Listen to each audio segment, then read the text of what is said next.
Friend पहले की video में जो हमने देखा था उसमें एक पॉइंट स्किप हो गया था अपना क्वेश्चन 3 का डी, जिसमें आईटी एक्ट 2000 के बारे में पूछा है। अब यार ये आईटी एक्ट 2000 पास ही क्यों किया गया, आखिर इन्फॉर्मेशन क्या है? देखिए यहाँ पे आईटी एक्ट पास 2000 करने का गवर्नमेंट का रीजन ये है क्योंकि साइबर क्राइम ज्यादा बढ़ गया था, इसीलिए ये एक्ट लेके आया। अब यहाँ पे मैं बियॉन्ड द क्वेश्चन जाता हूँ कि एक्ट जो होते हैं सीए में मोर देन 4 लाख से ऊपर तो खाली एक्ट ही एक्ट है, जिसमें से 4000 जो है वो मैक्सिमम यूज किए जाते हैं। एक्ट के भी अंदर एक्सेप्शन होते हैं, तो सीए भी कोई अपने आप में आसान नहीं है। जिस तरह हमारे कोडिंग में हमें पता रहना चाहिए कि कौन सा हमें सिंटेक्स और कौन सा अपना ऑपरेटर यूज करना है, उसी तरह यहाँ पे इनके में एक्ट चलता है। तो 2000 में एक्ट लेके आया गया जब साइबर क्राइम ज्यादा बढ़ गया। उसको रोकने के लिए डिजिटल सिग्नेचर, जिसे आप आज की डेट में डीएस के नाम से जानते हैं, जो हम पहले पढ़ चुके हैं, तो legal status for digital signature and electronic records के लिए हम टीएस का यूज करते हैं, सो दैट कि वो डॉक्यूमेंट आपका लीगल कहलाए कि आप ही के थ्रू भेजा गया है। क्योंकि ईमेल आईडी वगैरह सब कुछ बहुत ज्यादा फेक होने लग गया और बहुत ज्यादा थ्रेट होने लग गया है। तो यहाँ पे हमें आईटी एक्ट 2000 के बारे में पता चल गया कि इसीलिए ये एप्लीकेबल लेके आया। लेकिन अब फिर आईटी अमेंडमेंट भी लेके आए। तो आईटी अमेंडमेंट किस लिए आया, ये अमेंडमेंट किस लिए आया? अमेंडमेंट यहाँ पे हमें जानने की जरूरत है फ्रेंड कि अमेंडमेंट का मतलब क्या होता है। देखिए कोई भी कानून या कुछ भी लागू लेके आए, लेकिन ये चीज फॉर एग्जाम्पल आप आईटी एक्ट 2000 लेके आए, लेकिन अगर इसमें अमेंडमेंट करना हो, फॉर एग्जाम्पल अगर चेंज करना हो, तो इसीलिए आईटी एक्ट, किसी भी एक्ट को अगर चेंज करना हो तो वहां पे अमेंडमेंट आया। जिस तरह एक न्यू एज साइबर थ्रेट आ गया to introduce such as data breach, identify theft and cyber terrorism.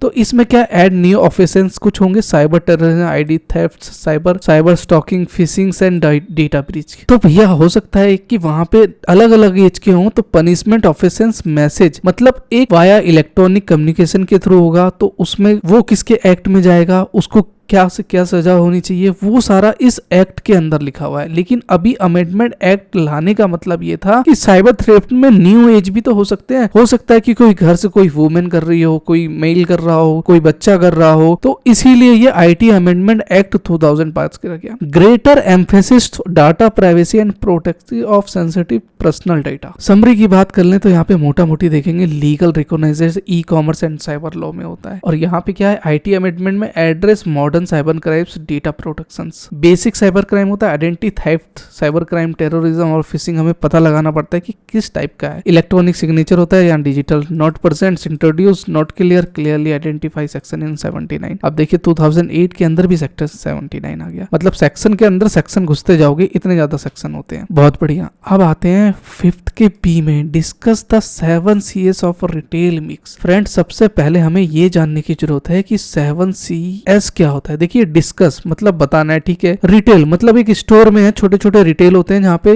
Product बेचे जाते हैं, मिक्स। लेकिन 7 CSS का मतलब क्या हो गया? देखिए 7 CSS एक ऐसी डिजाइन किया गया है जिसमें 7 CS 4 CS चलता है, 5 6 7 ऐसे करके, जहाँ पे टारगेट किया जाता है कस्टमर को। जहाँ पे टारगेट कैसे किया जाता है तो 7 CSS में। तो इसको हम एक ग्राफ के थ्रू समझते हैं, जहाँ पे 7 PSS मतलब प्रोडक्ट सर्विस है, और वहीं पे कस्टमर एक सर्विस का होता है, यहाँ पे 7 CSS। तो देखिए प्रोडक्ट सर्विस में कस्टमर का नीड एंड वांट्स, वो चाहता क्या है, तो प्राइस दे यहाँ पे क्या है, तो यहाँ पे कॉस्टिंग मतलब आपने फॉर एग्जाम्पल एक प्रोडक्ट सिलेक्ट किया और प्रोडक्ट का कीमत है यहाँ पे 100 रुपीज एग्जाम्पल के थ्रू पे, ठीक है ना। अब जब प्रोसीड में पेमेंट जाते हैं तो वहां पे आपको 150 दिखा देता है, तो आप कहेंगे साला 150 क्या है, तो वाइफर गेट तो होना चाहिए भैया। 10 rupees handle charges, 10 rupees service charges और 10 रुपीज टैक्स चार्जेस और 10 रुपीज अगलम भगड़म जो भी है इसमें चार्जेस वगैरह और 10 रुपीज डिलीवरी चार्जेस। तो ये वाइफर गेट हमें पता होना चाहिए, तभी तो हमें पता चलेगा कि कॉस्ट इफेक्टिव ये मेरा ठीक है या नहीं है, तभी तो मैं कंपैरिजन कर पाऊंगा। प्लेस डिस्ट्रीब्यूशन तो कन्वीनियंस चॉइस, हमें अपने सहूलियत के लिए देखना चाहिए क्या वहां पे डिलीवर हो भी रहा है या नहीं हो रहा है। तो प्रोडक्ट सर्विस में कस्टमर को कैसे बाइंड अप करे, place distribution, communication, people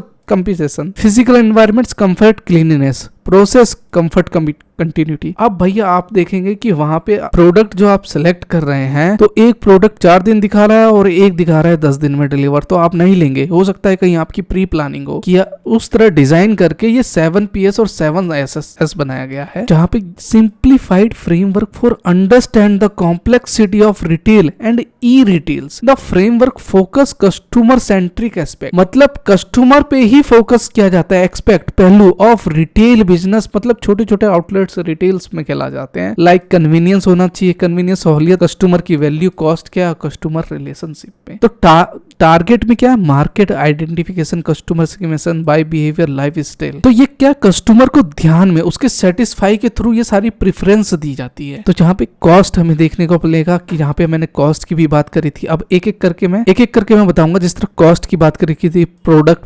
pricing होगी, वैल्यू मनी है, hidden cost, delivery charges, time spend से एफर्ट, जो मैंने आपको बताया था कि वाइफर गेट तो हमें पता होना चाहिए ना फ्रेंड। कन्वीनियंस, सहूलियत होनी चाहिए, store location, online payment, delivery, communication होना चाहिए कि हाँ, advertisement, promotion, social media engagement, स्टोरमेंट, कस्टमर। तो हम क्या करते हैं, एडवर्टाइजमेंट में कोई कैंपेन वगैरह चलाते हैं सो दैट कि कस्टमर जो चीज देख रहा है उसे बार बार वो चीज दिखे एंटिल नेक्स्ट तक, जब तक वो बाय ना कर ले। चॉइस में क्या है, प्रोडक्ट वैरायटी, मतलब एक प्रोडक्ट देखा तो उसके 36 वैरायटी और आ जाने चाहिए। कस्टमर सर्विस में 24/7 देते हैं, असिस्टेंट होता है। अब तो एआई का जमाना आ गया है, एआई के थ्रू, चैट के थ्रू आप पूरा ऑर्डर स्टेटस कहाँ है, employ behaviour, knowledge, complaint handling, after sales, personalize. तो ये क्या 7 CSS रिटेल मिक्स के अंदर सारी चीजें कम्युनिकेटिव रिटेल मिक्स के अंदर हम बात कर रहे हैं। Communicative, the retail relations borders, corporate social responsibility, local sourcings. और यहाँ पे कुछ उसके समरी हैं जो आप देख सकते हैं। कस्टमर और फोकस एरिया, यहाँ पे मेनली टारगेट किया जा रहा है कस्टमर को। और कौन कर रहा है ये, अपना प्रोडक्ट सर्विस जो सेल करेगा, मतलब बेचेगा, उसको कस्टमर को कैसे अपनी तरफ अट्रैक्टिव करना है, उसके लिए कैंपेन चलाना है, एडवर्टाइजमेंट चलाना है। ये सारी 7 CSS के अंदर आ जाती है। इसका 4SS 5SS आपको और क्वेश्चन में भी मिल जाएंगे। मैं तो कहूंगा रिकमेंड आप पहले 4 से पढ़िए, फिर 5, 6, 7 ऐसे करके आइए, फिर ज्यादा अंडरस्टैंड होगा। What is E telling. अब ई टेलिंग क्या है, जहां पे फिजिकली कहीं ह्यूमन इंटरफेस नहीं आ रहा, सारी चीजें कहाँ हैं, इलेक्ट्रॉनिक रिटेलिंग के थ्रू हो रही है। आपने सब कुछ किया, बाय किया, बिल किया, ये देखिए बिल वगैरह सब कुछ मिल गया। It involves online platform such as a website, mobile apps and market plate. For example Amazon, Flipkart, eBay। EG का मतलब जानते हैं ना, एग्जाम्पल होता है where retailer display product, customer can browse and select, purchase and them digital. वही है ई tellings. अब इसके कुछ एडवांटेज होंगे। तो एडवांटेज में क्या है, एक इंटरनेशनल कस्टमर भी विदाउट नीडिंग फिजिकली स्टोर, कहीं पे फिजिकली स्टोर करने की या लोकेशन की उसे जरूरत नहीं है। मार्केट में कहीं पे भी एक इंटरनेशनल भी परचेस कर सकता है, सेव मनी होता है, 24/7 है, कस्टमर डेटा है। स्केलेबिलिटी, अब स्केलेबिलिटी का मतलब क्या होता है, new region without major infrastructure change, मतलब आप अपने बिजनेस को और कितना ज्यादा एक्सपेंड कर सकते। मोर प्रोडक्ट और एक्सपेंडिंग। इन्वेंट्री मैनेजमेंट, मतलब स्टॉक लेवल में ऑटोमेटिक इन्वेंट्री का हमें पता लगता रहे कि अगर ये चीज खाली हो चुकी है या खत्म हो गया तो कहीं और लोकेशन पे पड़ा है, तो मैं उसका इंडेंट बना के ऑलरेडी वो सेंड हो जाएगा कि ये प्रोडक्ट मेरे को चाहिए। इंडेंट का मतलब होता है कि मतलब अपने ही बिजनेस से, मतलब अपने ही ब्रांच से कोई स्टॉक लेके आना, दैट इज कॉल्ड इंडेंट। अब 4 बायर्स में यहाँ पे देख लेते हैं, इसके क्या कन्वीनियंस है, shoppers can browse and product any time कर सकते हैं हमें। ग्रेट वैरायटी है, इजी प्राइस कंपैरिजन कर सकते हैं एक दूसरे में। होता नहीं है कि भैया ये मोबाइल ज्यादा महंगा है या कम महंगा है, उसको हम कंपैरिजन कर सकते हैं। टाइम कॉस्ट सेविंग है, कहीं आने जाने की जरूरत नहीं है। Access to review, home delivery हो ही जाता है। कंक्लूजन में देखें तो यहाँ पे रिवोल्यूशनरी, मतलब क्रांतिकारी, the way retail business is done by offering significant benefits to both retailers and buyers. दोनों को बेस्ट बेनिफिट हो रहा है। भैया रिटेलर्स जो है वो अपना फिजिकली स्टोर अपने वेयर हाउस में स्टोर करके रखा है और जस्ट फोटो खींच के उसने अपने वेबसाइट पे अपलोड कर दिया है और वहां से आप ब्राउज पे देख सकते हैं। बेटर प्राइसिंग और टेक्नोलॉजी का हम ई टेलिंग के द्वारा यूज करते हैं। नेक्स्ट देख लेते हैं, what will be the thing that not to be consider before initiating as online fund transfer. अब ये स्टेटमेंट हमें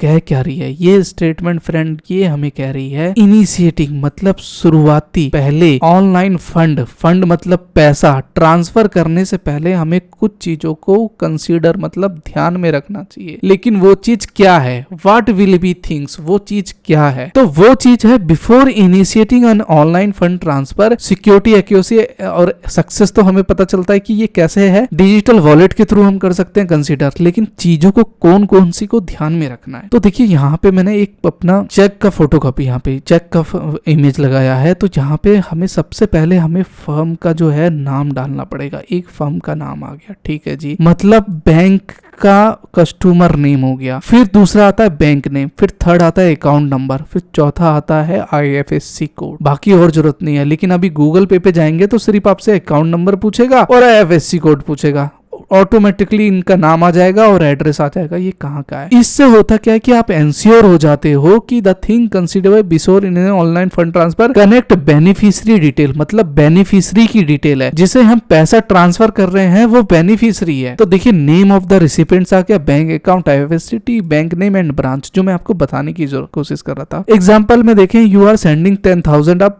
किसी फ्रेंड रवि को भेजना चाहते हैं। If you mistaken enter one wrong digit in the account the number the money go to someone else और the transfer could fail. हो सकता है यहाँ पे 0 की जगह अगर मैं 1 लगाता हूँ तो ये इसकी जगह नहीं जाके और कहीं चला जाएगा, लेकिन अनटिल नेक्स्ट तक वो तब जाएगा जब इसी ब्रांच का IFSC कोड वो एग्जिस्ट करता हो वहां पे, नहीं तो आपका पैसा रिवर्ट हो जाएगा। इसीलिए ये दो चीज केस में बहुत ही कम देखी जाती है। मोड ऑफ ट्रांसफर देखिए, एक आता है NEFT और दूसरा आता है RTGS। तो NEFT का क्या रोल है और RTGS national electronic fund transfer. For example आपने 1000 ट्रांसफर करो या आप 1 लाख रुपए ट्रांसफर करो, यहाँ पे दिखाया है, या आप 2 लाख रुपए ट्रांसफर करो। 2 लाख से ऊपर आप एक्सीड नहीं कर सकते, इसकी लिमिट है। ये रिफ्लेक्ट होगा 1 घंटे बाद भी या 5 घंटे बाद। ये होता क्या है कि RBI के द्वारा ये रिफ्रेश होता है, मतलब ये नेशनल इलेक्ट्रॉनिक फंड ट्रांसफर है जो हर 1 घंटे में ये रिफ्रेश होता है और वो चला जाता है पैसा। हो सकता है सेम डे ना जाए तो नेक्स्ट डे चले जाता है। For regular transfer settle in batch. RTGS का मतलब होता है रियल टाइम ग्रॉस सेटलमेंट। अब ग्रॉस सेटलमेंट और रियल टाइम क्या आ गया, मान लो मैंने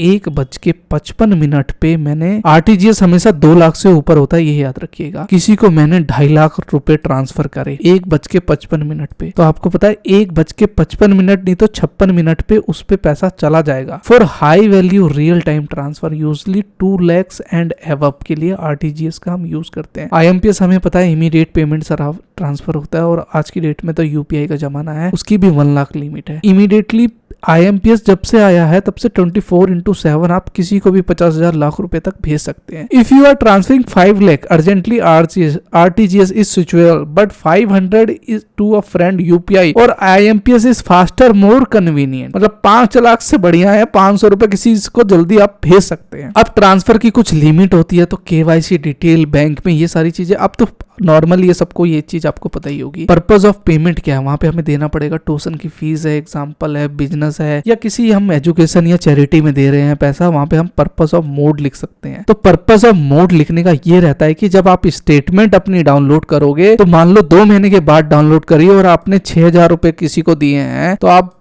सर नोचते रह जाओगे, यार किसको दिए मैंने 6,000 रुपए, किसको दिए, और वही रिमार्क्स में लिखा रहेगा कि यार ये तो एक मैंने चंदन नाम के लड़के को 6,000 रुपए दिए थे, तो बस वो तुरंत कैच हो जाएगा। Internet and app security, wifi network और पब्लिक, इसमें वाईफाई का नेटवर्क का भी सिक्योरिटी होता है। फॉर एग्जाम्पल ऐप के थ्रू अगर आप कर रहे हैं तो वाईफाई सिक्योरिटी देखेगा कि क्या वो उसी एल्गोरिदम, उसी इंटरनेट और उसी राउटर से लिंक है, तो उसकी सिक्योरिटी वो चेक करेगा, नहीं तो फिर वो करेगा क्या, 2 स्टेप बढ़ा देगा और सिक्योरिटी की मांगेगा। तो ये भी इंटरनेट ऐप सिक्योरिटी भी अपने आप में काफी रिलायबल है। ट्रांजैक्शन चार्जेस, बैंक हमेशा कुछ ना कुछ NEFT और RTGS के 10 रुपए 5 रुपए ऐसे चार्ज करता रहता है। टाइमिंग एंड प्रोसेसिंग डिले क्या होता है कि NEFT मैंने कहा था आपसे कि ऑफिस टाइम में 10 बजे से 5 बजे तक में हमेशा करता है, और RTGS जो होता है वो रियल टाइम ग्रॉसमेंट, मतलब आपने अभी 10 बजे पैसा भेजा तो उस टाइम ही चला जाएगा। लेकिन बस NEFT जो होता है ये अपना वर्किंग डे में ही काम करेगा। कंफर्मेशन एंड एक्नॉलेजमेंट के थ्रू आएगा आपको कुछ, एक सपोज दैट आपने पैसा ट्रांसफर किया तो उसकी कंफर्मेशन या रिसिप्ट वाया फोन और मैसेज के थ्रू दिखा देगा कि the transaction has been done and credited this account number and reference number आ जाएगा आपके पास। समरी टेबल में देखें तो what is the matter and example, avoid sending money, mistype account number,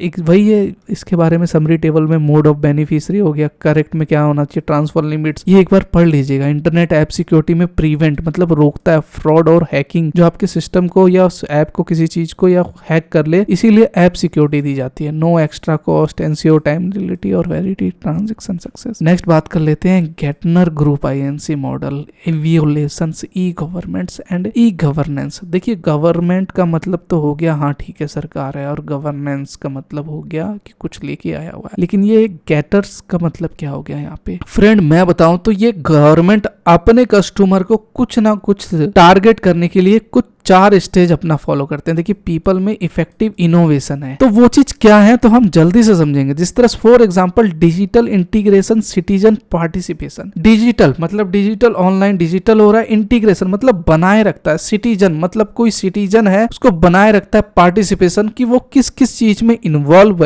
है अपना। तो फॉर एग्जाम्पल वेब प्रेफरेंस के थ्रू हम देखते क्या है, इनिशियल स्टेज शुरुआती में government establish presence information with the public के सामने government website provide static contents कुछ लेके आता है, क्या new updates policy and forms. ये क्या चीज है तो म्युनिसिपल कॉर्पोरेशन वेबसाइट में मतलब आपने कुछ लेके आया, पासपोर्ट ऑफिस वेबसाइट हो गई जिस तरह 2000 में, which provide instruction from downloads आप कर सकते हैं, बर्थ डेट, ये सारी चीजें अपडेट कर सकते हैं। इंटरेस्टिंग स्टेज है जहां पे क्वेरीज और फीडबैक आप दे सकते हैं। ये सारी चीजें किसमें है तो गेटनर के अंदर हो रहा है ना भैया, right to information portals India where user can ask question and get response from department. तो भैया इतने सारे डिपार्टमेंट है, मैं किस में जाना चाहते हो आप, डिपार्टमेंट देखो ना, या वीजा में चले जाओ या पैन कार्ड या आधार कार्ड, तो वो सारी किस में है, ये गेटनर के अंदर है। ट्रांजैक्शन स्टेज में pay bill, apply service, renew licence किसमें कर रहे हो, आरटीआर के द्वारा करते हो। आज की डेट में आईआरसीटीसी कितना, इंडियन रेलवे है, उमंग ऐप है। उमंग ऐप सबसे इंपॉर्टेंट, ये उमंग, इसको आपने डाउनलोड कर लिया ना और अपना मोबाइल नंबर दे दिया, आपका पैन कार्ड, आधार, 12th की सर्टिफिकेट, कोई भी सर्टिफिकेट है, पीपीएफ अकाउंट, ये सारी चीजें आपकी एक ऐप में एप्लीकेशन सारा अगर मोबाइल से लिंक है तो सब कुछ आ जाएगा, इवन ईपीएफओ भी, मतलब पीपीएफ में कितना हुआ है और गैस बुकिंग वगैरह सब आ जाएगा इसमें। ये उमंग एक बार डाउनलोड करके देखिए, मैंने भी कर रखा है। तो ट्रांजेक्शन स्टेट में बस ये है कि बस इसे एक्सप्लोर किया गया है डिजिटल इंडिया मिशंस में, लाइक आधार, डिजिटल लॉकर, ये सबसे इंपॉर्टेंट है। डीजी लॉकर इसको डाउनलोड कर लेंगे ना तो ये रियल टाइम में डिजी लॉकर, किसी बैंक में आपका रियल टाइम पे कोई आधार पैन कार्ड मांगेगा तो डिजी लॉकर दिखाएंगे तो वो एक्सेप्टेबल होगा, अनटिल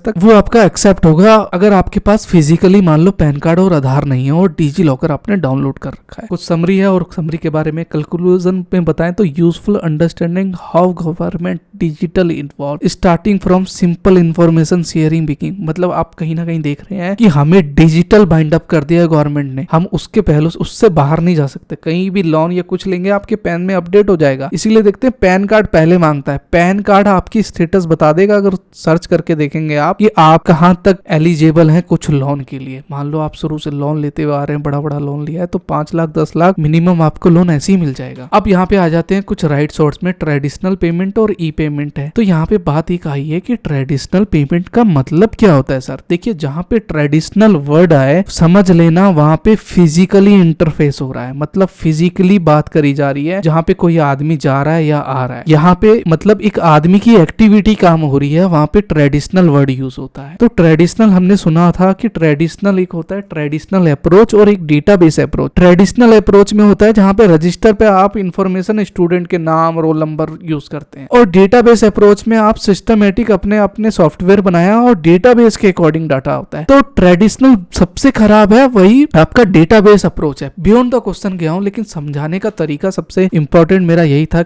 सो दैट कि आपको एकदम क्रिस्टल क्लियर। और ई पेमेंट क्या है, जिस तरह आरटीजीएस, एनईएफटी हमने देखा तो उसके थ्रू हम ट्रांसफर कर सकते हैं। देखिए ट्रेडिशनल पेमेंट में मैंने बताया था ना, कैश, चेक, डिमांड ड्राफ्ट, तो कहीं ना कहीं यहाँ पे मैन की इन्वॉल्वमेंट हो गई ना। भाई कैश कौन ले आएगा, मैन ही देगा, चेक कैसे हवा में चला जाएगा, एक मैन ही लेके आएगा या कोई आदमी या ऑफिस बॉय कोई लेके आएगा। डिमांड ड्राफ्ट बैंक में जाके बनाएंगे। ई पेमेंट में ऑनलाइन मेथड है जो हमने एनईएफटी और आरटीजीएस के थ्रू देख लिया। इलेक्ट्रॉनिक फंड ट्रांसफर भी होता है जहाँ पे हम electronic general electronic fund between the bank accounts ये लिंक कराया जाता है। एनईएफटी, आरटीजीएस, आईएमपीएस, यूपीआई के थ्रू होता है। एडवांटेज डिस्ट्रीब्यूट लेजर टेक्नोलॉजी क्या है यहाँ पे, देखिए सिक्योरिटी है, डिसेंट्रलाइजेशन है, फास्टर है, कॉस्ट इफेक्टिव, ऑडिबिलिटी, लेकिन यहाँ पे वर्ड आया डिस्ट्रीब्यूट। एक होता है डिस्ट्रीब्यूट सिस्टम, मतलब एक ब्रांच यहाँ है, एक यहाँ है, एक यहाँ है, एक यहाँ है, मतलब इन सबको क्या ये डिस्ट्रीब्यूट कर दिया और कहीं पे सेंट्रलाइज आपने एक सिस्टम बना दिया है। मान लो ये दिल्ली की ब्रांच है, ये मुंबई है, हैदराबाद है, ये बेंगलोर है, या रांची है, अलग अलग जगह पे है, तो डिस्ट्रीब्यूट है। Blockchain is type DL use to cryptocurrency and supply chain management. यहाँ पे एक वर्ड आया क्रिप्टो करेंसी। क्रिप्टो करेंसी का अगर मैं सिंपल एग्जांपल दूं तो क्रिप्टो करेंसी जिस तरह आज की डेट में आप बिटकॉइन के नाम से जानते हैं क्रिप्टो करेंसी को, तो आपको क्या है, एक बिटकॉइन आप जानते हैं कि आज की एक बिटकॉइन की कीमत 87 लाख अबव है। एक बिटकॉइन की कीमत, जिसने पहले खरीदा होगा आज की डेट में करोड़पति होगा। तो वही है क्रिप्टो करेंसी। मान लो एक छोटा सा कॉइन आप कुछ डिजिटल आप खरीद लेते हैं, उसी में पैसा बढ़ते रहता है, उसकी तरह ब्लॉकचेन की तरह वो काम करता है। Digital, virtual and crypto currency में देखिए डिफरेंस बताया कि डिजिटल करेंसी, डिजिटल, वर्चुअल और crypto currency any from the exist in digital format हो गया central banking digital currency. Virtual में क्या होता है, अनरेगुलेटेड स्पेसिफाई वर्चुअल। क्रिप्टो में क्या है, a decentralised digital currency using cryptographic and blockchain की तरह काम करते हैं, जिस तरह बिटकॉइन हो गया, इथेरियम हो गया, ये क्या है अपने क्रिप्टो करेंसी में आ गए। 9 पिलर ऑफ डिजिटल इंडिया। अब देखिए यही है सबसे इंपॉर्टेंट, जिस तरह आपसे पहले पूछा था कि ये गेटनर के बारे में पूछा था, अब 9 पिलर आ गया, जहाँ पे broadband, highway, universal public, e governance, e Kranti, information, electronic, IT jobs, early harvest programmes,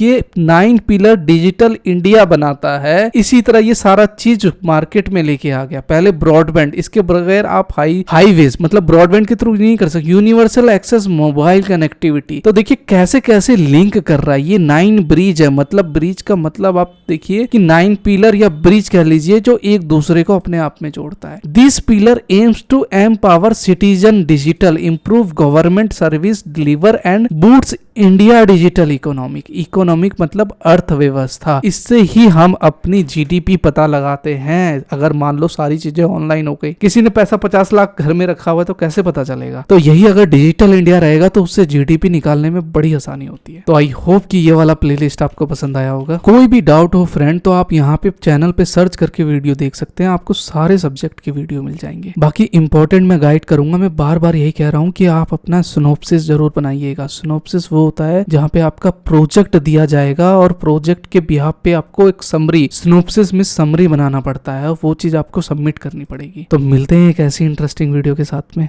तब तक के लिए अलविदा।